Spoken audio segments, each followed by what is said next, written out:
আপনি কাউকে বাজারে পাঠালে তার একটা উদ্দেশ্য থাকে, কাউকে ব্যাংকে পাঠালে তার একটা উদ্দেশ্য থাকে, কাউকে শ্বশুর বাড়ি পাঠালে তার একটা উদ্দেশ্য থাকে, কাউকে ওয়াজে পাঠালে তার একটা উদ্দেশ্য থাকে, কাউকে তাবলিগে পাঠালে তারও একটা উদ্দেশ্য থাকে, কাউকে চরমনাইতে পাঠালে তারও একটা উদ্দেশ্য থাকে।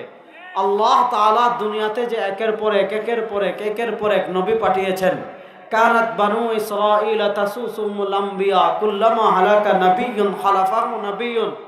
আল্লাহ রাব্বুল ইজ্জত ওয়াল জালালের সিস্টেম ছিল, আল্লাহ রাব্বুল ইজ্জত ওয়াল জালাল দুনিয়াতে একের পর এক নবী পাঠিয়েছেন, একের পর এক রাসূল পাঠিয়েছেন।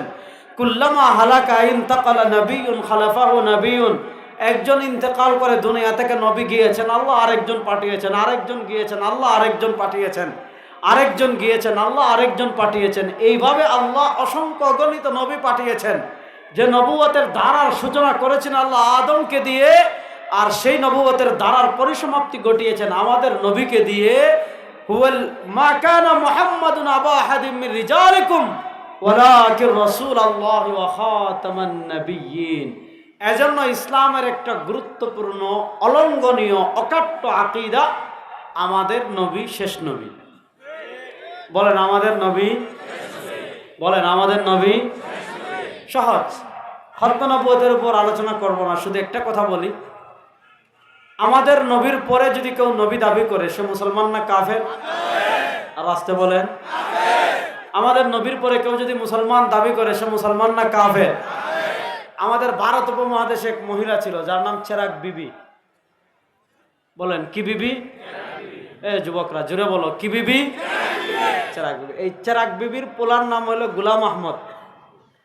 চেরাগ বিবির পোলার নাম কি? তার বাড়ি হইল কাদিয়ান, এজন্য তাকে বলা হয় কাদিয়ানি। তাহলে এই চেরাগ বিবির পোলায় তার লিখিত বই রুহানি খাজাইন 218 নম্বর খণ্ড 207 নম্বর পৃষ্ঠায় বলেছে মুহাম্মাদুর রাসূলুল্লাহ। আমরা যখন কোরআনুল কারীমের আয়াত পড়ি মুহাম্মাদুর রাসূলুল্লাহ, মুহাম্মদ বলতে আমাদের চিন্তায় কে আসেন? মুহাম্মদ বললে আমাদের চিন্তায় আসেন কামলিওয়ালা। মুহাম্মদ বললে আমাদের চিন্তায় আসেন দু জাহানের বাদশাহ। মুহাম্মদ বললে আমাদের চিন্তায় আসেন ইমামুল আম্বিয়া। মুহাম্মদ বললে আমাদের চিন্তায় আসেন খাতামুন নবিয়্যিন।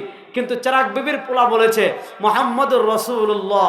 इस आयत में अल्लाह मेरा नाम मोहम्मद रखा और रसूल भी, অর্থাৎ আপনি যে কালেমা পড়েন মুহাম্মাদুর রাসূলুল্লাহ, চেরাগ বিবির পোলারে যারা অনুসরণ করে তারাও কালেমা মুহাম্মাদুর রাসূলুল্লাহ পড়ে। কিন্তু চেরাগ বিবির পোলা কি বলেছে? মুহাম্মাদুর রাসূলুল্লাহ, इस आयत में अल्लाह मेरा नाम मोहम्मद रखा।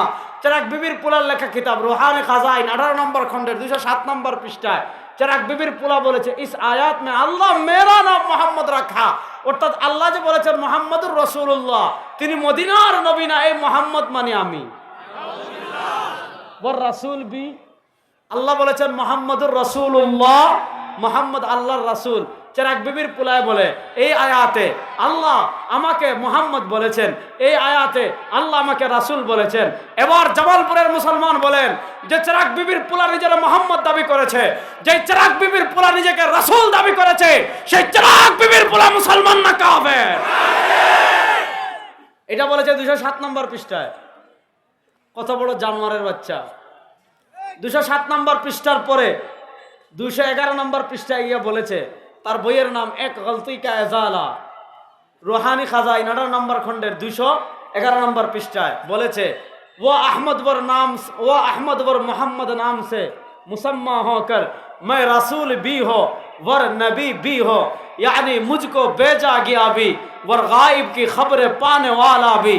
চেরাগ বিবির পোলা বলেছে আমি আহমদ আর মোহাম্মদ নাম সে মুসাম্মা হকর, আমার নাম আহমদ, আমার নাম মোহাম্মদ। তারপরে বলেছে मैं রাসূল भी हो, আমি রাসূল ও, ওয়ার নবী भी हो, আমি নবী ও, यानी मुझको भेजा गया भी, আমাকে নবী বানিয়ে প্রেরণ করা হয়েছে, ওয়ার গায়ব কি খবরে পানে ওয়ালা भी, আমি ওহির মাধ্যমে গায়বের খবর পাই। না নাউজুবিল্লাহ বাড়িতে গিয়ে জোরে বলবেন, এখানে আসতে বলেন।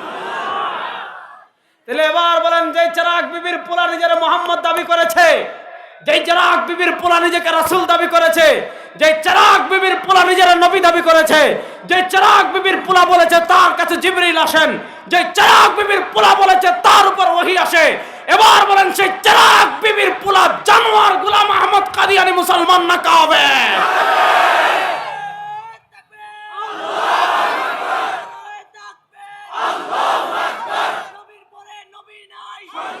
কথা ভালো করে বুঝেন। তাহলে আল্লাহ তাআলা পৃথিবীতে অসংখ্য গণিত নবী রাসূল পাঠিয়েছেন। আমাদের নবী শেষ নবী। আল্লাহ তারপরে পৃথিবীতে কিয়ামত পর্যন্ত নতুন কেউ নবী হবে না। জোরে বলেন। এই যে দাঁড়িয়ে আছেন, এটা আকীদা। বলেন আমাদের নবীর পরে কেউ নবী হবে না, এটা ক্লিয়ার। এবার আসেন আল্লাহ তাআলা তার নবীকে কেন দুনিয়াতে পাঠালেন? নবী করিম সাল্লাল্লাহু আলাইহি ওয়াসাল্লামকে আল্লাহ কি লক্ষ্যকে সামনে রেখে দুনিয়াতে পাঠিয়েছেন? নবী করিম সাল্লাল্লাহু আলাইহি ওয়াসাল্লামকে আল্লাহ কি ভিশনকে সামনে রেখে দুনিয়াতে পাঠিয়েছেন? আল্লাহ তাআলা পবিত্র কোরআনে জায়গায় জায়গায় নবী করিম সাল্লাল্লাহু আলাইহি ওয়াসাল্লামকে দুনিয়াতে পাঠানোর বিভিন্ন লক্ষ্য এবং উদ্দেশ্য বলেছেন।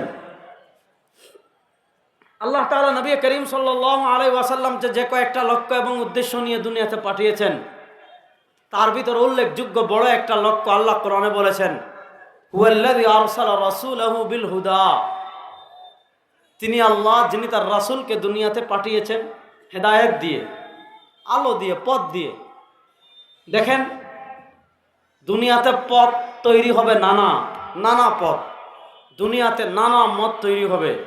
কেউ এই কথা বলবে না যে আমার পথ জাহান্নামের পথ। নবী করিম সাল্লাল্লাহু আলাইহি ওয়াসাল্লাম নিজে বুখারীর হাদিসে বলেছেন, ইমাম ইবনে জারির তাবারি তাফসীর ইবনে জারির তাবারিতে হাদিস এনেছেন, দুনিয়াতে সবাই বলে, আমরা বলি আমরা যে পথে চলে এটা জান্নাতের পথ, লামাযাবিরা বলে তাদেরটা জান্নাতের পথ, জামাতে ইসলামের এটা বলে তাদেরটা জান্নাতের পথ, দেওয়ানবাগি আটরশি মাইজবান্ডারি তারা বলে তাদেরটা জান্নাতের পথ, সাদিয়ানিরা বলে তাদেরটা জান্নাতের পথ। আপনি যাবেন কোন দিকে? কাদিয়ানিরা বলে তাদেরটাও জান্নাতের পথ। আসলে জান্নাতের পথ কোনটা? আল্লাহ তো তার নবীকে একটা পথ দিয়ে পাঠিয়েছেন। এবং নবী করিম সাল্লাল্লাহু আলাইহি ওয়াসাল্লাম আন্না রাসূলুল্লাহ সাল্লাল্লাহু আলাইহি ওয়াসাল্লাম খাত্তা খাত্তান ফাকালা হাযা সিরাতুম মুস্তাকিম সুম্মা খাত্তা আন ইয়ামিনিহি খুতুতা ওয়া আন শিমালিহি খুতুতা ওয়া ক্বালা ফাফি রাসি কুল্লি তরিকিন শাইতান ইয়াদউ আন-নাস ইলা নারি জাহান্নাম। দুনিয়াতে আপনি যখন জান্নাতের পথে পথ চলতে চাইবেন, শয়তান আপনার ডানে পথ তৈরি করবে, আপনাকে আধুনিক ইসলামের নামে ডানে পথ তৈরি করবে, সহজ ইসলামের নামে ডানে পথ তৈরি করবে, স্মার্ট ইসলামের নামে বামে পথ তৈরি করবে, গুগল ইসলামের নামে ডানে বামে পথ তৈরি করবে। নবী করিম সাল্লাল্লাহু আলাইহি ওয়াসাল্লাম বলেন, জান্নাতের পথের ডানে বামে যত পথ তৈরি হবে, জান্নাতের পথের ডানে বামে যত মত তৈরি হবে, জান্নাতের পথের ডানে বামের যত পথ থাকবে, ফাফি রাসি কুল্লি তরিকিন শাইতান, জান্নাতের ডানে যত পথ তৈরি হবে, জান্নাতের বামে যত পথ তৈরি হবে, ফাফি রাসি কুল্লি তরিকিন শাইতান, জান্নাতের পথের ডানে বামে যত পথ, যত মত তৈরি হবে, প্রত্যেক পথের প্রত্যেক মতের মাথায় বসে থাকবে এক একটা শয়তান। ওই শয়তান কি করবে? ইয়াদউন নাস ইলা নারি জাহান্নাম, আপনাকে ডেকে ডেকে, আমাকে ডেকে ডেকে, মানুষদেরকে ডেকে ডেকে জাহান্নামে নিয়ে যাবে। এবার জান্নাতের পথ আপনি চিনবেন কেমনে? আল্লাহ তাআলা নিজে আমাদেরকে শিখিয়েছেন, ইহদিনাস সিরাতাল মুস্তাকিম। আল্লাহ আপনি আমাদেরকে সিরাতে মুস্তাকিমের পথে পথ চলান। এখন সিরাতে মুস্তাকিম কোনটা? আপনি বাংলা কোরআন শরীফ নিয়ে আসলেন, বাংলা বুখারী শরীফ নিয়ে আসলেন, বাংলা মুসলিম শরীফ নিয়ে আসলেন, বাংলা তিরমিজি শরীফ নিয়ে আসলেন, বাংলা নাসাই শরীফ নিয়ে আসলেন, বাংলা আবু দাউদ শরীফ নিয়ে আসলেন। আরও তো অসংখ্য কিতাব অনুবাদ হয় নাই। মুসনাদে আহমদ অনুবাদ হয় নাই, মুসান্নাফ ইবনে আবি শাইবা অনুবাদ হয় নাই, মুসনাদে বাজ্জার অনুবাদ হয় নাই, মুসনাদে আবু দাউদ তায়ালিসি অনুবাদ হয় নাই, মুসনাদে আবু ইয়ালা আল মাউসিলি অনুবাদ হয় নাই, ইমাম নাসাই আসনানুল কুবরা অনুবাদ হয় নাই, ইমাম বাইহাকির আসনানুল কুবরা অনুবাদ হয় নাই, ইমাম বাইহাকির মারিফাতুস সুনানি ওয়াল আসার অনুবাদ হয় নাই, ইমাম আবু ইউসুফের কিতাবুল হুজ্জা আলা আহলিল মদিনা অনুবাদ হয় নাই, ইমাম বুখারীর তারিখুল কবির অনুবাদ হয় নাই, ইমাম নাসাইর আমালুল ইয়াউমি ওয়াল লাইলা অনুবাদ হয় নাই। কত কিতাব অনুবাদ হয় না। যেগুলো অনুবাদ হয় না ওগুলো বাদ দিলাম। যে 7-8টা বই অনুবাদ হয়েছে, যে 8-10টা বই অনুবাদ হয়েছে, আপনি মনে করেন বাংলা বাজার থেকে অনুবাদ কিনে নিয়ে আসলেন, অথবা গুগল থেকে আর্কাইভ থেকে আপনি বাংলা বই একটা ডাউনলোড করে, বুখারী শরীফ বাংলা ডাউনলোড করে, তাফসীর ইবনে কাসির বাংলা পাওয়া যায়, বাংলা ডাউনলোড করে আপনি নিজের মতো একটা বুঝছেন, এটাকে ইসলাম নামে চালিয়ে দিলেন।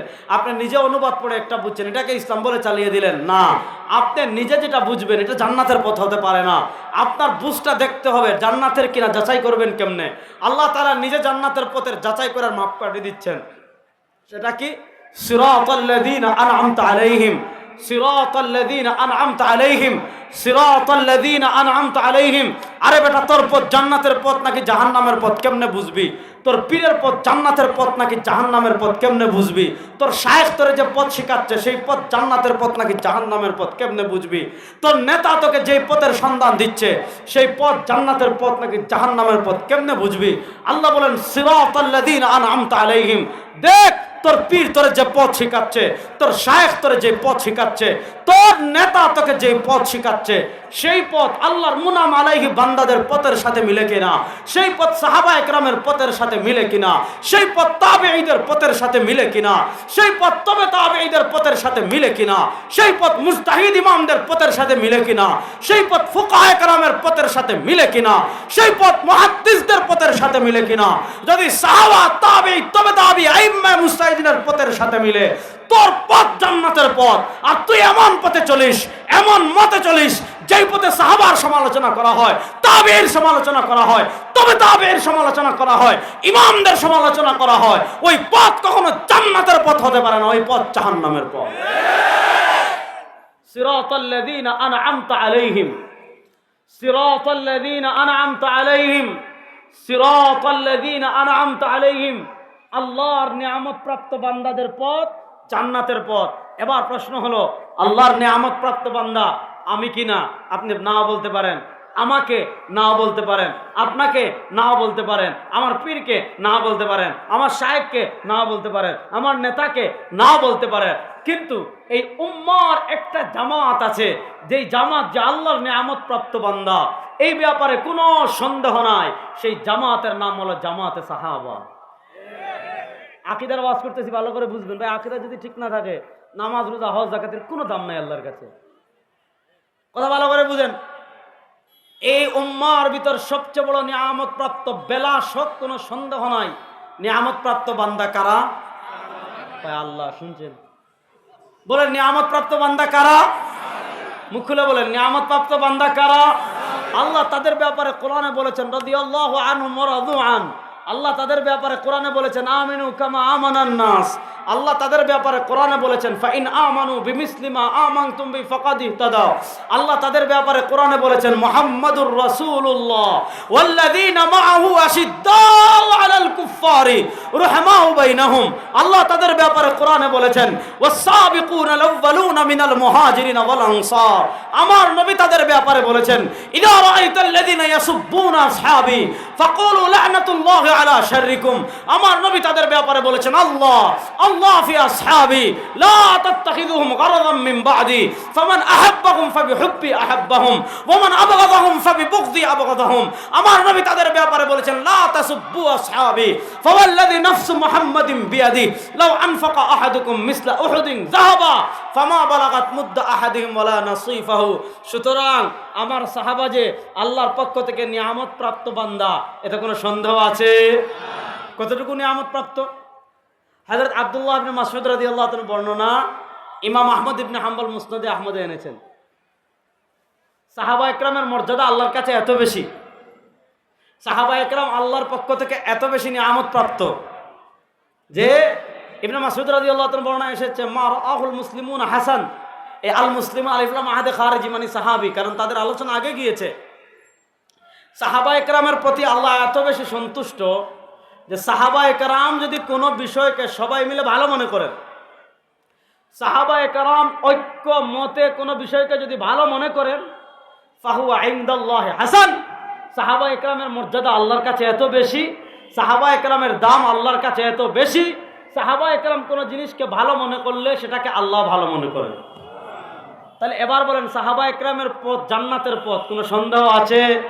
এখন আপনি রাজনীতির নামে সাহাবা একরামকে ওভারটেক করলেন, হাদিসের নামে সাহাবা একরামকে ওভারটেক করলেন, ইশকে রাসূলের নামে সাহাবা একরামকে ওভারটেক করলেন। এবার আপনি হাদিসের নামে যদি সাহাবা একরামকে ওভারটেক করেন, এবার আপনি যদি রাজনীতির নামে সাহাবা একরামকে ওভারটেক করেন, এবার আপনি যদি ফিরকার নামে সাহাবা একরামকে ওভারটেক করেন, এটার নাম ইসলাম না ভণ্ডামি? আর আসতে এটার নাম ইসলাম না ভণ্ডামি? আমি আরো খুব সহজ করে আপনাদেরকে বুঝাই, তাহলে আমার কথা আরো সহজে বুঝবেন। ঈমানের পর একজন মানুষ যখন কালেমা পড়লো, একজন মানুষ যখন মুসলমান হলো, মুসলমান হওয়ার পর একজন মানুষ ইসলামের ছায়া আশ্রয় নেওয়ার পর, একজন মানুষ কালেমার ছায়া আশ্রয় নেওয়ার পর ইসলামের সবচেয়ে বড় ইবাদতের নাম কি? নামাজ। বলেন, সবচেয়ে বড় ইবাদতের নাম কি?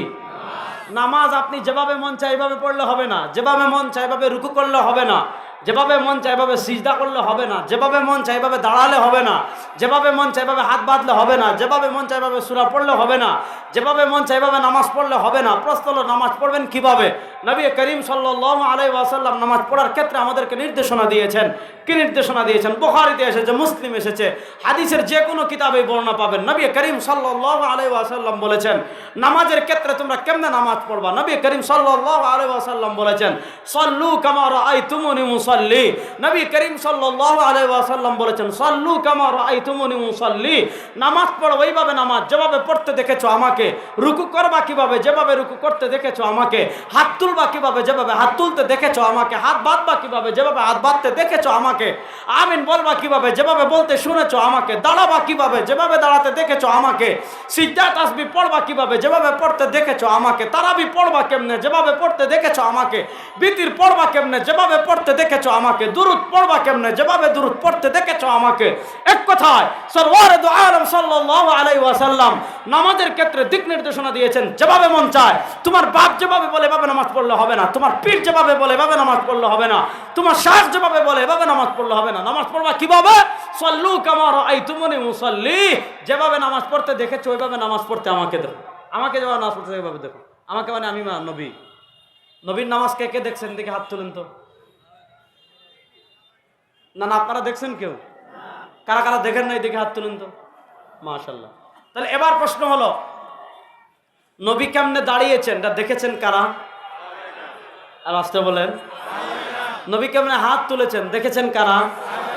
নবী কেমনে হাত বাঁধছেন দেখেছেন কারা? নবী কেমনে ফাতিহা পড়েছেন শুনেছেন কারা? নবী কেমনে আমিন বলেছেন শুনেছেন কারা? নবী কত রাকাত বিতির পড়েছেন দেখেছেন কারা? নবী কত রাকাত তারাবি পড়েছেন দেখেছেন কারা? নবী কেমনে চলেছেন দেখেছেন কারা? নবী লেনদেন কেমনে করেছেন দেখেছেন কারা? নবী জিহাদ করেছেন কেমনে দেখেছেন কারা? নবী কথা বলেছেন কেমনে শুনেছেন কারা? তাহলে নবী করিম সাল্লাল্লাহু আলাইহি ওয়াসাল্লামের আমল জানতে হলে মাধ্যম কারা? আর আসতে বলেন। নবী করিম সাল্লাল্লাহু আলাইহি ওয়াসাল্লামের আমল জানতে হলে মাধ্যম কারা? আজকে আমি দলিল দিলাম না, যারা আমাদের আমলের দলিল পান না, আমি বলবো আপনারা যে চশমা দিয়ে তালাশ করেন ওই চশমাটা হলো ইসরায়েলের চশমা। আপনি ইসরায়েলের চশমা দিলে আমাদের দলিল পাবেন। আপনি ইসরায়েলের চশমা খুলেন, আল্লাহ নবীর সাহাবাদের চশমা লাগান, তারপরে না পাইলে আমার কাছে আসেন ইনশাআল্লাহ বলেন। তাহলে বলেন নবী করিম সাল্লাল্লাহু আলাইহি ওয়াসাল্লামের আমল জানতে হলে মাধ্যম কারা? সাহাবা একরামকে কোনো অবস্থায় ওভারটেক করা যাবে? এখন কেউ যদি বলে আমি আবু বকরের নামাজ মানি না, কেউ যদি বলে আমি উমরের নামাজ মানি না, কেউ যদি বলে আমি উসমানের নামাজ মানি না, কেউ যদি বলে আমি সাহাবা একরামের নামাজ মানি না, আমি শুধু সহিহ হাদিসের নামাজ মানি। প্রশ্নের আরে বেটা আহম্মক, তুই যে সহিহ হাদিসের নামাজ মানবি, সহিহ হাদিস আবু বকর ওমর উসমান আলী সাহাবাদেরকে বাদ দিলে হাদিস কি আর সহিহ থাকে? আপনি বলতেছেন আমি গাছ মানি না, আমি নারিকেল গাছ চিনি না, আমি আম গাছ চিনি না, আমি আম খামো নারিকেল খামো। আরে বেটা গাছ না থাকলে নারিকেল তোর মাথা থেকে আইব। সুতরাং আমরা বলি নবী করিম সাল্লাল্লাহু আলাইহি ওয়াসাল্লামের আমল জানতে হলে মাধ্যম কারা? সুতরাং যাদের আমল সাহাবার আমলের সাথে মিলবে না, যাদের রাজনীতি সাহাবার রাজনীতির সাথে মিলবে না, যাদের আকীদা সাহাবার আকীদার সাথে মিলবে না, যাদের আদর্শ সাহাবার আদর্শের সাথে মিলবে না, যাদের ইশক রাসূল সাহাবাদের ইশক রাসূলের সাথে মিলবে না, আল্লাহর জাতের কসম করে বলি তারা কখনো হেদায়েতের উপর থাকতে পারে না, পথভ্রষ্ট গোমরা ছাড়া কিচ্ছু না।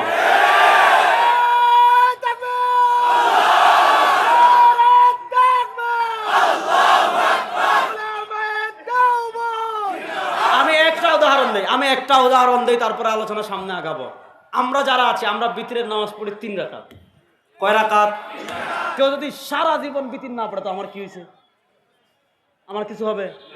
ও মা কথা, আল্লাহকে আমার জিগাবে কিয়ামতের দিন অমুকে কেন পড়ল? কোনো সমস্যা নাই, আপনি 1 রাকাত পড়বেন নাকি 5 রাকাত পড়বেন, আপনার যত মন চায় পড়েন, আমার কোনো সমস্যা নাই। কিন্তু আমরা 3 রাকাত কেন পড়ি আমি আপনাদেরকে একটু জিনিস বুঝাই। আল্লাহ নবী সাল্লাল্লাহু আলাইহি ওয়াসাল্লামের একটা মৌলিক মূলনীতি ছিল, তিনি ফরজ নামাজ পড়তেন মসজিদে। ফরজ নামাজ পড়তেন, বলেন না, ফরজ নামাজ পড়তেন, সুন্নত ওয়াজিব নফল তাহাজ্জুদ এগুলো পড়তেন ঘরে। এগুলো পড়তেন কোথায়? আম্মাজান আয়েশা রাদিয়াল্লাহু, যেহেতু তিনি ঘরে পড়তেন এবং তিনি আমাদেরকে নির্দেশনা দিয়েছেন, নবী করিম সাল্লাল্লাহু আলাইহি ওয়াসাল্লাম কি নির্দেশনা দিয়েছেন? লা তাজআলু বুয়ুতাকুম কুবুরা, লা তাজআলু বুয়ুতাকুম কুবুরা, তোমাদের ঘরগুলারে কবর বানাইও না, মানে সুন্নত, নফল, ওয়াজিব এগুলা মাঝে মধ্যে ঘরে পড়বেন। যদি ঘরে পড়ার সুযোগ থাকে ঘরে পড়া উত্তম, আর যদি দেখেন ঘরে পড়তে পারবেন না তাহলে সুন্নত মসজিদে পড়বেন। এখন তো নাপিতের গোষ্ঠী বেরিয়েছে, কই সুন্নত পড়া লাগবে না, আছে না নাই? কথা ভালো করে বুঝেন, মনোযোগ মনোযোগ মনোযোগ, সময় কম, মনোযোগ। নবী এটা বুঝেন, নবী করিম সাল্লাল্লাহু আলাইহি ওয়াসাল্লাম ওয়াজিব, সুন্নত, নফল পড়তেন কোথায়? ঘরে।